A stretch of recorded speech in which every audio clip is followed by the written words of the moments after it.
Hello प्यारे बच्चों, आज हम पढ़ेंगे चित्रकथा। चलिए आइए देखते हैं किसकी चित्रकथा है ये। यहाँ पर एक मुर्गी चिड़िया से पूछती है, नन्ही चिड़िया तुम क्यों रो रही हो? मुझे मेरी माँ नहीं मिल रही है। क्या तुम मेरी माँ हो?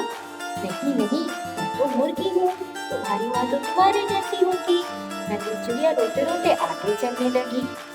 क्या तुम मेरी माँ हो? नहीं, मैं तो कुत्ता हूँ। मैं तुम्हारी माँ नहीं हूँ। उदास चिड़िया को गाय दिखाई दी। क्या तुम मेरी माँ हो? मैं तो एक जानवर हूँ और तुम एक पक्षी हो। तुम्हारी माँ तो किसी पेड़ पर बैठी होगी। फिर चिड़िया आगे बढ़ी। क्या तुम मेरी माँ हो? नहीं, मैं तुम्हारी माँ नहीं हूँ। मैं तो काला कौवा हूँ। तुम्हारी माँ तुम्हारे जैसी होगी। चिड़िया को कबूतर दिखाई दिया। प्यारी चिड़िया तुम क्यों रो रही हो? मुझे मेरी माँ नहीं मिल रही है। चलो मैं तुम्हारी मदद करता हूँ। अरे वो देखो, वो गौरैया चिड़िया तुम्हारी जैसी लग रही है।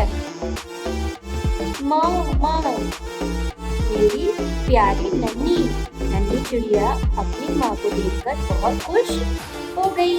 माँ माँ कहकर नन्ही चिड़िया गौरैया के गले लग गई। माँ की नन्ही चिड़िया को देखकर बहुत खुश हो गई। तो हमारी चित्रकथा यही थी बच्चों। आपको समझ आई चित्रकथा? देखिए वो एक नन्ही चिड़िया अपनी माँ के लिए कितनी परेशान थी और वो दोनों मिलकर आपस में कितनी खुश हुई। तो मुझे लगता है आपको ये स्टोरी अच्छी लगी होगी। धन्यवाद। नेक्स्ट है आपका भारत की पहचान। चलिए आइए पढ़ते हैं भारत की पहचान। 3 रंग का तिरंगा हमारा, राष्ट्रीय ध्वज सबसे प्यारा, राष्ट्रगान है जन गण मन गण हमारा, सदा सम्मान करना कर्तव्य है हमारा।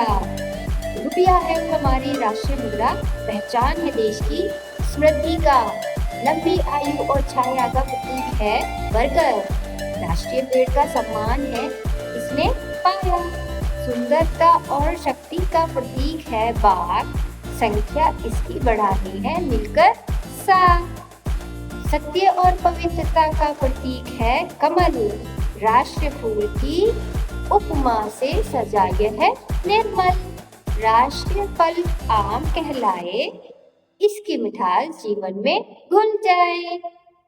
याद रखेंगे सभी राष्ट्रीय प्रतीक हम, भारत की शान बढ़ाए जो हरदम। ये सारे हमारे क्या थे? राष्ट्रीय प्रतीक थे जिनको आपको याद रखना है और ये गीत पढ़ना है। धन्यवाद।